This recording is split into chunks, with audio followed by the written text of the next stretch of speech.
Hello everyone, welcome back to my YouTube channel. I hope আপোনালোকে মোৰ blog বিলাক চাই এনজয় কৰি আছে। আজি মই এখন স্পেশাল বাইকৰ ৰিভিউ কৰিব গৈ আছো। একদম দেৰি হৈ আছে, মই খবৰ কৰিছিলো এখন স্পেশাল বাইক আছে বলে মই ৰিভিউ কৰিব পাৰিম। তো পটাপট মই যাবলৈ ওলাইছো। তেতিয়া হলে ভিডিওটো আপোনালোকে শেষৰলৈকে চাব। কি বাইক আপোনালোকক মই জনাই দিম এতিয়া। আপোনালোকে ভিডিওটো একদম শেষৰলৈকে কানেক্ট হৈ থাকক। মই পটাপট ৰেডি হৈ লওঁ।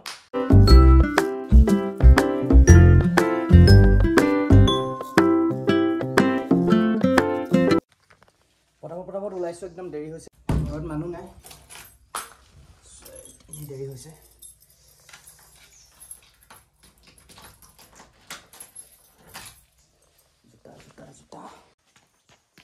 এখন বাইকৰ ৰিভিউ কৰিবলৈ মই ইমানে এক্সাইটমেণ্ট হৈ আছোঁ, মই পাহৰিয়ে গ'লোঁ। বাইকৰ চাবি ঘৰৰ ভিতৰতে থৈ আহিছোঁ। এনেই দেৰি হৈছে, তাতে আকৌ দেৰি হৈ গৈছে। বলক তেতিয়াহ'লে দেৰি নকৰি ডাইৰেক্ট ডিলাৰৰ ভিতৰত লগ পাম।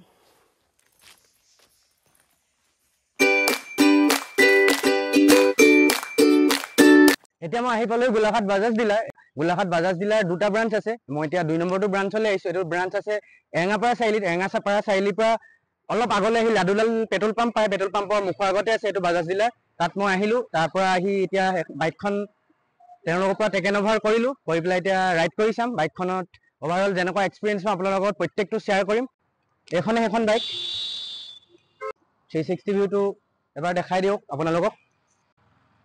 মানে আঁতৰৰ পৰা কমপ্লিটলি এটা এডভেঞ্চাৰ বাইকৰ নিচিনা লাগিব লুকটো দেখিবলৈ। এতিয়া এডভেঞ্চাৰ, নেকেড আৰু স্পৰ্টি তিনিটা কম্বিনেশ্যন হয় এখন বাইক। অলপ পাতল হয়। এয়া গ্ৰাউণ্ড ক্লিয়াৰেঞ্চ একদম অফ ৰোডিং বাইকৰ নিচিনা। বাকী মই কমপ্লিটলি স্পেচিফিকেশ্যনখিনি আপোনালোকক এতিয়া জনাই নিদিওঁ। মই প্ৰথমতে ৰাইড কৰি চাওঁ বাইকখন। এইখনেই হৈছে স্পেচিয়েল বাইক। এখন মোৰ পিছফালে আছে, আপোনালোকে দেখিবলৈ পাইছে। এখন বাইকৰ ৰিভিউ কৰিবৰ কাৰণে মই বহুত এক্সাইটমেণ্টত আছিলোঁ।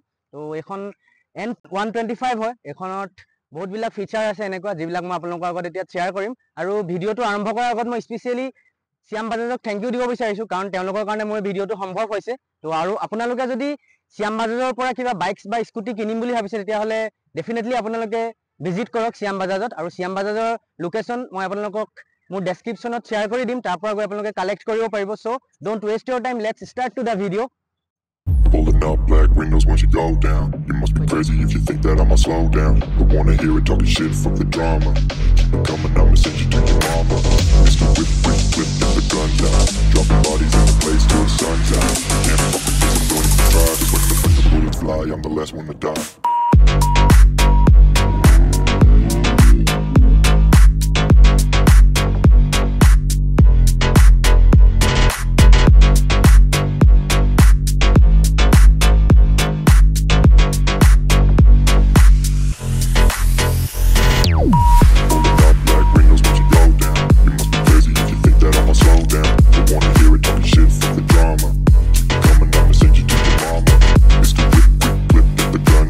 এইটো কালাৰ টিউনটো কমপ্লিটলি ককটেল পাৰ্পল হয় আৰু অলপ চলপ য়েল্লো পেটাৰ্ণ ইয়াত দেখিবলৈ পাইছে। পালচাৰৰ যোনটো গ্ৰাফিক্স, তাত অলপ য়েল্লো কালাৰকে এনে টাচ দিব বিচাৰিছে কোম্পানীয়ে। এইটো লুক ৱাইজ বহুত ধুনীয়া লাগিছে দেখিবলৈ। আৰু এইটো মডেল টপ ভেৰিয়েণ্ট হয়।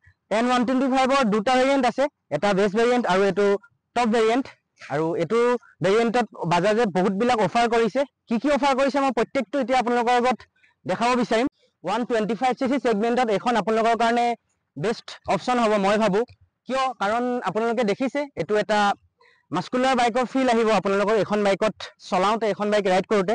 এয়া আপোনালোকে যেতিয়া এইখন বাইক চলাব, তেতিয়া এবাৰ দেখাই দিয়া ককপিট ফালৰ পৰা এটা মাস্কুলাৰ বাইকৰ আপোনালোকে ভাইবছ পাব। কাৰণ এইখন বাইকৰ যোনটো টেংকৰ আৰু ফ্ৰেমৰ যোনটো ষ্ট্ৰাকচাৰ, বহুত এটা বাল্কি টাইপ লাগে, বহুত অলপ শকত নিচিনা লাগে, যাৰ কাৰণে এখন বাইক লুক ৱাইজ বহুত এটা এট্ৰেক্টিভ হৈ পৰে দেখিবলৈ। আৰু এইখন বাইকৰ যোনটো হেডলেম্পৰ ডিজাইন, যোনটো হেডলেম্পৰ ষ্ট্ৰাকচাৰ, সেইটো অলপ শ্বাৰ্পত দিছে, অলপ ভঙা কৰি এইটো শ্বাৰ্পনেছত দিয়াৰ কাৰণে পাৰফেক্ট হৈ পৰিছে ইয়াৰ লুকটো, ইয়াৰ ডিজাইনটো। আৰু এইটো LED হেডলেম্প হয়। ইয়াৰ ভিজিবিলিটি ন' ডাউট কমপ্লিটলি আপোনালোকে হোৱাইটত দেখা পাব। ইয়াৰ ভিজিবিলিটি আৰু ইয়াৰ ফকাছক লৈ আপোনালোকে কেতিয়াও কমপ্লেইন বাজাজক দিবলগীয়া নহয়, ডেম চিয়'ৰ। ইয়াত এয়া দেখিবলৈ পাইছে, ইয়াত কমপ্লিটলি হেল'জিন ইণ্ডিকেটৰ পাব। এয়া মে বি LED দিয়া হ'লে চাগে দেখিবলৈ আৰু অলপ লুক ৱাইজ ধুনীয়া লাগিলেহেঁতেন, কিন্তু ঠিক আছে দেখিবলৈ কোম্পানীয়ে যেনেকৈ দিছে। তাৰপিছত আগফালে এয়া এটা পাৰ্পল কালাৰৰ টাষ্ট দিব বিচাৰিছে। এইটো যোনটো শ্বাৰ্পনেছত আছে, তাত এনেদৰে পাৰ্পল কালাৰত ভাইজাৰিং কৰা হৈছে। তাৰপিছত মেইন পইণ্টটো হৈছে এখন বাইকৰ ফৰ্ক ডিজাইন, যোনটো ফৰ্কৰ ডিজাইন এডাল নৰ্মেলি টেলিস্কোপিক ফৰ্কে হয়, আপছ এণ্ড ডাউন নহয়, নৰ্মেল টেলিস্কোপিক ফৰ্ক হয়। কিন্তু তাত বাজাজে কি কৰিছে বুলি ইয়াত কমপ্লিটলি এটা কভাৰৰ লেয়াৰ দিছে, যাৰ কাৰণে অলপ আঁতৰৰ পৰা বাইকখনৰ লুকটো একদম মাস্কুলাৰ টাইপ লাগে অলপ, সেইটো কাৰণে এটা বাইকখনৰ প্লাছ পইণ্ট। চ' তাৰপিছত এয়া মাডগাৰ্ডখন পুৰা মেট ব্লেকত আছে, আৰু মাডগাৰ্ডৰ ছাইডত এয়া অলপ চলপ কাৰ্বন ফাইবাৰ টাচ দিব বিচাৰিছে, যিটো পাৰ্পল কালাৰত আছে। তাৰপিছত ইয়াৰ ৰিফ্লেক্টৰ এইটো চাইডেও আছে, আনাদাৰ দিছ চাইড এইটো ৰিফ্লেক্টৰ এনেদৰে পাব। তাৰপিছত সন্মুখৰ পৰা 360 ভিউটো এনেকুৱা ধৰণৰ লাগে, এবাৰ মই দেখাই দিম আপোনালোকক। 360 ভিউটো কমপ্লিটলি এনেকুৱা ধৰণৰ হ'ব, এয়া দেখিছে। দুইটা চাইডে গ্ৰাফিক্সটোক লৈ কোনো বেলেগ ধৰণৰ তেওঁলোকে ডিজাইন দিয়া নাই, দুইটা চাইডে গ্ৰাফিক্স একেধৰণেই পাব। এয়া পিছফালেও একে কাৰ্বন ফাইবাৰ আৰু মেট ব্লেকত অলপ টাচ দিব বিচাৰিছে, আৰু এয়া N125 যোনটো ষ্টিকাৰিং এনেধৰণে দিছে, যাৰ পেটাৰ্ণ ডিজাইনটো অলপ ইউনিক টাইপ লাগিছে মোৰ কনচেপ্টটো। এয়া দেখিছে এইটো গ্ৰে কালাৰত আছে, কাৰণ এইটো কালাৰৰ মেইন প্লাছ পইণ্টটো হৈছে এইটো কালাৰৰ নাম হৈছে ককটেল পাৰ্পল, আৰু এই ছাছপেনশ্যনডাল এনেধৰণে কভাৰিং হৈ থকাৰ কাৰণে ধূলি বালিৰ পৰা বহুত ছেফ হয়। এই ছাছপেনশ্যনডাল অলপ লং লাষ্টিং হৈ পৰে, সেইটো এটা প্লাছ পইণ্ট এখন বাইকৰ। আৰু কমপ্লিটলি গ্ৰাফিক্স পেটাৰ্ণটো আপোনালোকক মই এতিয়া দেখালোঁ। আৰু এয়া এগেইন আগফালে টেংকৰ ওপৰত এয়া পালচাৰৰ 3Dত এইটো বেটচিংটো পাব এনেধৰণে, আৰু পিছফালে টেল ছেকশ্যনতো এনেধৰণে N125টো ষ্টিকাৰিং কৰা হৈছে, তাত অলপ নিয়ন কালাৰটো হাইলাইট কৰি দিছে। তাৰপিছত এখন বাইকত আপোনালোকে ফ্ৰণ্ট ছাইডত 240mm ডিছপ্লেত পাব, ইয়াত 240mm ডিছপ্লেত ইনক্লুডিং টু ABS, ফ্ৰণ্টত ABS পাব আপোনালোকে, কিন্তু পিছফাললৈ আপোনালোকে ABS নাপায়, পিছফাললৈ আপোনালোকে ড্ৰাম ব্ৰেক পাব। কিন্তু ড্ৰাম ব্ৰেক যদিও এখন বাইক লৈ পেলাই আপোনালোকে ব্ৰেকিঙৰ ক্ষেত্ৰত কোনো ভয় কৰিবলগীয়া নাই, কাৰণ এখন বাইকত আপোনালোকে কম্বি ব্ৰেকিং চিষ্টেম পাব। কম্বি ব্ৰেকিং চিষ্টেমৰ এডভান্টেজটো কি হয়, কম্বি ব্ৰেকিং চিষ্টেম আপোনালোকে যদি ছিংগুলকে পিছফালৰ ব্ৰেকডাল বাইট কৰে, তেতিয়া ইলেক্ট্ৰনিকেলি আগফালৰ ব্ৰেকিঙো 45% মান এপ্লাই হৈ যায়, যাৰ কাৰণে ব্ৰেকিং কনফিডেন্সটো অলপ বাঢ়ি যায়, অলপ হাই হৈ যায়, সেইটো এটা প্লাছ পইণ্ট এখন বাইকৰ। এতিয়া আপোনালোকৰ আগত মই গ্ৰাফিক্স দেখালোঁ, বাইকখনৰ অভাৰঅল 360 লুকটো দেখালোঁ। তাৰপিছত এতিয়া মেইন পইণ্টটো হৈছে বাইকখনৰ ইঞ্জিন কেপাচিটি কিমান। এখন বাইকৰ ইঞ্জিন কেপাচিটি হৈছে 124.55 cc এটা আপোনালোকে ইঞ্জিন পাব, যিয়ে মেক্স পাৱাৰ জেনেৰেট কৰে 12 bhp, আৰু যাৰ মেক্স টৰ্ক হৈছে 11 Nm, 11 নিউটন মিটাৰ ইয়াৰ মেক্স টৰ্ক। ছেগমেণ্ট কেটেগৰীত আপোনালোকে এখন বাইক লয়, ডেফিনেটলি এখন আপোনালোকৰ কাৰণে মই পাৰফেক্ট বুলি ক'ব বিচাৰিম, কাৰণ লুক ৱাইজ আৰু 125 cc হিচাপে চাবলৈ গ'লে এখন বাইক ইটছ অ'কে। তাৰপিছত এখন বাইকত আপোনালোকে চেল্ফ আৰু কিক দুই পাব, কাৰণ 125 cc বহুতবিলাক কোম্পানীয়ে দুইটা অপশ্যন অফাৰ নকৰে। পালচাৰে 125Nত দুইটাই আপোনালোকক দুইটা অপশ্যন অফাৰ কৰিছে, সেইটো এটা প্লাছ পইণ্ট। আৰু মেইন আৰু এটা প্লাছ পইণ্ট হৈছে এখন বাইকৰ চেণ্টাৰ ষ্টেণ্ডডালৰ কাৰণে দিছ ইজ গুড, এইটো এটা প্লাছ পইণ্ট এখন বাইকৰ। আৰু এইফালে এনেধৰণে চাৰি গাৰ্ড আছে, লেডিজ পাৰপজৰ কাৰণে চাৰি গাৰ্ড আছে, এইটো এটা প্লাছ পইণ্ট। তাৰপিছত এয়া ফুটৰেষ্ট লেডিজ পাৰপজৰ কাৰণে, তাৰপিছত এয়া পিলিয়নৰ কাৰণে ফুটৰেষ্ট, এডাল ৰাবাৰ ফিনিচিঙত আছে। তাৰপিছত এয়া ৰাইডাৰৰ কাৰণে ফুটৰেষ্ট, এডালো ৰাবাৰ ফিনিচিঙত আছে। ইয়াৰ বিল্ড কোৱালিটিটো পাৰফেক্টে হয়। তাৰপিছত এয়া ছাইড ষ্টেণ্ডতো এয়া চেঞ্চৰ আছে, side stand cut out system মানে আপোনালোকে ইয়াত ইনক্লুডিং হৈ থকা পাব। তাৰপিছত এয়া ছিংগুল গিয়াৰ, ইয়াৰো ৰাবাৰ ফিনিচিঙত আছে। তাৰপিছত আগফালে এয়া লেগ গাৰ্ড এইটো চাইডেও। পিছত এনেকুৱাই লুক ৱাইজ বাইকখন এনেকুৱা ধৰণে আপুনি যদি বহে, কমপ্লিটলি বহি পেলাই ৰাইডাৰজনে যেতিয়া বাইকখন চলাব, এনেকুৱা ধৰণৰ এটা ককপিট ভিউ পাব, যিটো লুক ৱাইজ বহুত হাই ইঞ্জিনৰ মটৰচাইকেল চলাই থকা ফিল পাব। কাৰণ ইয়াৰ যোনটো টেংকৰ ষ্ট্ৰাকচাৰ, ইয়াৰ ডিজাইনটো অলপ বেলেগ ধৰণৰ, কাৰণ এখন বাইক যোনটো কেটেগৰীত তেওঁলোকে বনাইছে সেইটো ডেফিনেটলি দেখিবলৈ তেনেকুৱা ধৰণৰ নালাগে, এটা অফ ৰোডিং বাইকৰ ফিলো আহে দেখিবলৈ গ্ৰাউণ্ড ক্লিয়াৰেঞ্চটো কম্পেয়াৰ কৰিব গ'লে। আৰু বেলেগ কিবা ক্ষেত্ৰতো এখন বাইক অলপ ফালে নেকেটৰ নিচিনা লাগে, নেকেট ছেকশ্যনৰ নিচিনা। তাৰপিছত কোনোবা ফালৰ পৰা চালে স্পৰ্টি টাইপ লাগে, কোনোবা ফালৰ পৰা চালে এডভেঞ্চাৰ টাইপ লাগে, মানে চব ফালৰ পৰা এইটো এটা কম্পেক্ট মেচিন হয়। মই ভাবোঁ ফিল কৰা যোনটো প্লেচমেণ্ট সেইটো একেই আগৰ ধৰণে আছে। এনেধৰণে ইয়াত আপোনালোকে 9.8 লিটাৰৰ ফিউল ষ্ট'ৰ কেপাচিটি এটা টেংক বিল্ড হৈ থকা পাব, যাৰ টেংক কেপাচিটি হৈছে 9.8 লিটাৰ। আৰু কোম্পানীয়ে ক্লেইম কৰা মতে ইয়াত আপোনালোকে 58 এপ্ৰক্স মাইলেজ পোৱাৰ চান্স আছে according to your riding style.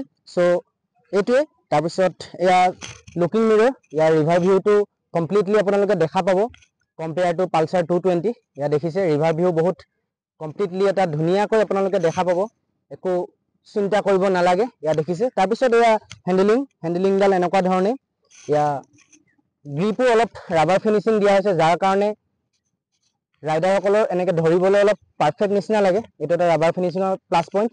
তাৰপিছত এয়া ডিছলিভাৰো এনেধৰণে আছে কাষ্টনত। তাৰপিছত এইফালে ক্লাছ লিভাৰো এগেইন ডিছলিভাৰৰ এডালৰ নিচিনাই, এডালো কাষ্টনত আছে। তাৰপিছত এয়া টোটেলি ককপিট ভিউটো। তাৰপিছত এখন বাইকৰ ইনষ্টলমেণ্ট কনচলটোলৈ আহোঁ মই। ইনষ্টলমেণ্ট কনচলটো এনেকুৱা ধৰণৰ, চাবিটো অন কৰাৰ পিছত এনেকুৱা ধৰণৰ আহিব আপোনালোকৰ। এয়া দেখিছে, ইয়াত এইটো ফিউল ইণ্ডিকেটৰ, তাৰপিছত এইটো স্পীডোমিটাৰ, তাৰপিছত এইটো ক্লক, তাৰপিছত এইটো ব্লুটুথ কানেক্টিভিটি আছে। এইটো এটা প্লাছ পইণ্ট এখন বাইকৰ। আপোনালোকৰ যদি মোবাইলত কিবা নটিফিকেশ্যনছ আহে, মানে কল এলাৰ্ট, মিছ কল এলাৰ্ট, প্ৰত্যেকটো নটিফিকেশ্যনছ আপোনালোকে এই ডিছপ্লেখনতে শ্ব' হ'ব। এখন TFT ডিছপ্লে হয়, য'ত আপোনালোকৰ ব্ৰাইটনেছো আপোনালোকে একদম প্ৰপাৰ পাব। দিনতো আপোনালোকে ইয়াৰ ভিজিবিলিটিক লৈ পেলাই কোনো ইছ্যু নাপায়, কমপ্লিটলি ধুনীয়াকৈ দেখা পাব। ইয়াৰ ভিজিবিলিটি বহুত ভাল দিনতো, আৰু ৰাতিটো ক'বই নালাগে। চ' ইয়াৰ TFT ডিছপ্লেটো এনেধৰণে বাজাজৰ বেটচিং কৰা হৈছে। তাৰপিছত এয়া গিয়াৰ শিফটিং ইণ্ডিকেটৰ, মেবি এইটো গিয়াৰ, মই ভাবোঁ এইটো অকল নিউট্ৰেলত থাকিলে এইটো ব্লিংক হয় এইটোত, আৰু গিয়াৰ শিফটিং ইণ্ডিকেটৰ ইয়াত নাই। এইটো এয়া ফিউল ইণ্ডিকেটৰ আৰু ছাৰ্ভিচিং ৰিলেটেড কিবা ইণ্ডিকেটৰ ইয়াতে শ্ব' হ'ব। তাৰপিছত এয়া ইঞ্জিন কিল আউট ছুইচ। আৰু এটা হিডেন ফিচাৰ আছে এখন বাইকত, এইটো বহুতে নাজানে। এইটো হৈছে ফিউল ছেফ মুড। আপোনালোকে এখন বাইকত পাব, এখন বাইকত ইনক্লুডিং হৈ আছে ফিউল ছেফ মুড, যিটো বহুতবিলাক TVSৰ স্কুটিত মই দেখিবলৈ পাইছোঁ। মানে ফিউল ছেফ মুডটোৰ কাম কি হৈছে, আপোনালোকে যদি হায়াৰ ট্ৰেফিকত এখন বাইক চলাই থাকে, তেতিয়া আপোনালোকক ফিউল ছেফ মুডটো আপোনালোকে এপ্লাই কৰি থাকিলে আপোনালোকৰ ফিউলটো বহুত ছেভ হৈ থাকিল। সেইটো কেনেকৈ ছেভ হ'ব মই আপোনালোকক দেখাব বিচাৰিছোঁ। এইটোত টাইমাৰ ছেট কৰিব পাৰি। আপোনালোকৰ একৰ্ডিং টাইমটো যদি ছেট কৰি থয়, বা 10 ছেকেণ্ড বা 5 ছেকেণ্ড যদি টাইমটো ছেট কৰি থয়, তেতিয়া আপোনালোকৰ অট'মেটিকলি এখন বাইকৰ ইঞ্জিনটো অফ হৈ যাব। লাষ্টত যেতিয়া আপোনালোকে ইঞ্জিনটো অন কৰিব হ'ব, তেতিয়া আপোনালোকে ইয়াত ইঞ্জিন কিল আউট ছুইচটো এনেধৰণে প্ৰেছ নকৰিলেও হ'ব। জাষ্ট আপোনালোকে ক্লাছডাল প্ৰেছ কৰি পেলাই এনেকৈ এক্সিলেটৰডাল অলপ দি দিলেই হ'ব। সেইটো এটা প্লাছ পইণ্ট, সেইটো বহুতে নাজানে, সেইটো এটা হিডেন ফিচাৰ হয়, সেইটো মই জনাব বিচাৰিলোঁ। আৰু তেল ছেকশ্যনটো এনেকুৱা ধৰণৰ, কমপ্লিটলি এটা নিউ লুকত আপোনালোকে তেল ছেকশ্যনটো পাব। পালচাৰ আগৰ বাইকবিলাকৰ নিচিনা তেল ছেকশ্যনটো, তেলৰ লাইটিং ডিজাইনটো তেনেকুৱা নহয়। এইটো এটা কমপ্লিটলি নিউ লুকত পাব আপোনালোকে। ইয়াত দেখিছে, ইয়াৰ যোনটো ডিজাইন হয়, এইটো যোনটো শ্বাৰ্পনেছ বেলেগ টাইপৰ, এইটো দেখিছে। এতিয়াও পিছফালে আপোনালোকে ষ্টাৰ্টটো বন্ধ কৰি লওঁ। এগেইন আপোনালোকে পিছফালে এয়া ফাইভাৰৰ মাডগাৰ্ড পাব, ফাইভাৰ হয়। আৰু পিছফালে এয়া নাম্বাৰ প্লেট এছেম্বল হোৱা প্লেচটোৰ ওপৰতে এয়া নাইট ৰিফ্লেক্টৰ। তাৰপিছত এয়া তলফালে মেডগাৰ্ড, হাফ মেডগাৰ্ড এখনো তলফালে ইনষ্টল হৈ আছে। সেইটো এটা প্লাছ পইণ্ট। যদি বোকাটো আপোনালোকে এখন বাইক চলায়, পিছফালৰ পিলিয়নত বোকা লগাটো চান্সটো কমি যায়, সেইটো এটা প্লাছ পইণ্ট। তাৰপিছত এইটো চাইডে এনেধৰণে আছে। ইঞ্জিন যোনটো কালাৰিং, সেই কালাৰিংটো মেট ব্লেকত আছে, অলপ গ্ল'চি ফিনিছো আছে ইয়াত আপোনালোকে দেখিবলৈ পাব, গ্ল'চি টাষ্ট। এই আগফালৰ পৰা কমপ্লিটলি লুকটো এয়া এনেধৰণৰ। আগফালে আপোনালোকে এয়া নাম্বাৰ প্লেট এছেম্বল কৰিব পৰা জেগা এইটো। বাকী তেল ছেকশ্যনটো পিছফালৰ পৰা এনেকুৱা ধৰণৰ, অলপ লুক ৱাইজ এডভেঞ্চাৰ বাইকৰ নিচিনা লাগে দেখিবলৈ। তাৰপিছত এতিয়া মই ইয়াৰ ছিটিং ডিজাইনটো দেখাব বিচাৰিছোঁ। ইয়াত ডুৱেল স্প্লিট ছিট পাব। স্প্লিট ছিট যদিও ইয়াত ৰাইডাৰ আৰু পিলিয়নৰ কাৰণে বহিবলৈ একদম কমফৰ্টেবল হয়। মই এতিয়া অলপ ৰাইড কৰিছিলোঁ পিছফালে পিলিয়ন বহায়ো, কোনো তেনেকুৱা ধৰণৰ মেজৰ ঝাটকা মই অনুভৱ নকৰিলোঁ। ডেটছ মিন আপোনালোকে এখন বাইক ডাবুল বহায়ো আপোনালোকে আৰামত চলাব পাৰিব। তাৰপিছত এক্সেচৰিজৰ ফালৰ পৰা এখন বাইক কমপ্লিটলি এটা লোডেড হয়। এক্সেচৰিজ কমপ্লিটলি ইয়াত ইনষ্টল হৈয়ে আহে আফটাৰ মাৰ্কেটকৈ। আপোনালোকে ইয়াত চাৰি গাৰ্ড, লেগ গাৰ্ড বা ফুটৰেষ্ট তেনেকুৱা ধৰণৰ এক্সেচৰিজবিলাক ইনষ্টল কৰিবলগীয়া নহয়। বাজাজে তেওঁলোকৰ ফালৰ পৰাই অফাৰ কৰে, সেইটো এটা প্লাছ পইণ্ট। এতিয়া এখন বাইকৰ টায়াৰ ছেকশ্যনলৈ আহোঁ মই। টায়াৰ ছেকশ্যন আপোনালোকে ৰিয়েৰ টায়াৰত পাব 190 ছেকশ্যনৰ টায়াৰ পাব, যিটো বাজাজৰ ফালৰ পৰা MRF টায়াৰ ইনষ্টলড হৈ আছে। এইটো ডুৱেল পাৰ্পছ টায়াৰ হয়, যাৰ আপোনালোকে অফ ৰোড আৰু অন ৰোড দুইটাতে ইউজ কৰিব পাৰিব। আৰু আগফালৰ ছেকশ্যনলৈ আপোনালোকে 180 ছেকশ্যনৰ টায়াৰ পাব, যিটো এগেইন MRFৰ টায়াৰ ইনষ্টলড হৈ আছে। সেইটো এটা plus point, dual purpose tyre দিয়াৰ। বাকী লুক ৱাইজ বাইকখন এনেকুৱা ধৰণৰ। আৰু এখন বাইকৰ এতিয়া লাষ্ট এটা ফিচাৰে আপোনালোকক জনাব বাকী থাকি গ'ল মোৰ, সেইটো হৈছে বাইকখনৰ চাইলেঞ্চাৰ ৰিলেটেড। এতিয়া মই যিমান যি আছে আপোনালোকক দেখাব বিচাৰিম। বাজাজে পালচাৰ N125ত আণ্ডাৰবেলি এক্সজষ্ট দিছে। আণ্ডাৰবেলি এক্সজষ্ট হোৱাৰ কাৰণে ইয়াত চাউণ্ড ৰিফাইনমেণ্টটো অলপ বেছি হৈ যায়, সেইটো এটা প্লাছ পইণ্ট এখন বাইকৰ। এতিয়া মই চাউণ্ডটো আপোনালোকক এবাৰ শুনাব বিচাৰিছোঁ। আণ্ডাৰবেলি এক্সজষ্টৰ চাউণ্ডটো এনেও মোটামুটি পাৰফেক্টে আহে, অলপ বেছি টিউনত চাউণ্ডটো আহে। এতিয়া আপোনালোকক মই চাউণ্ডটো শুনাব বিচাৰিছোঁ এবাৰ।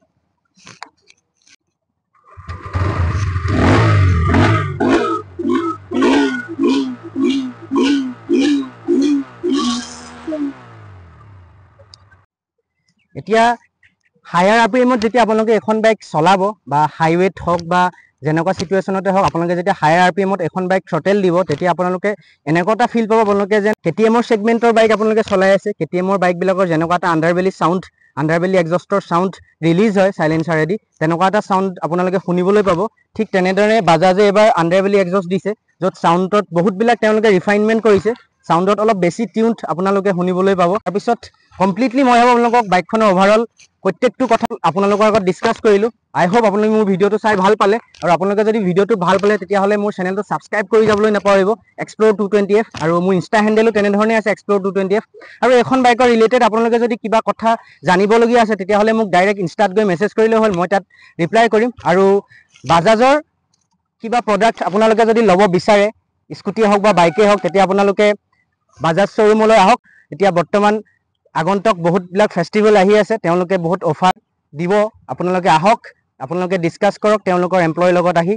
চ' আকৌ লগ পাম নেক্সট কোনোবা এটা ভিডিঅ'ত আকৌ এখন ধুনীয়া বাইকৰ সৈতে। So' ride safe, ride hard, bye বাই।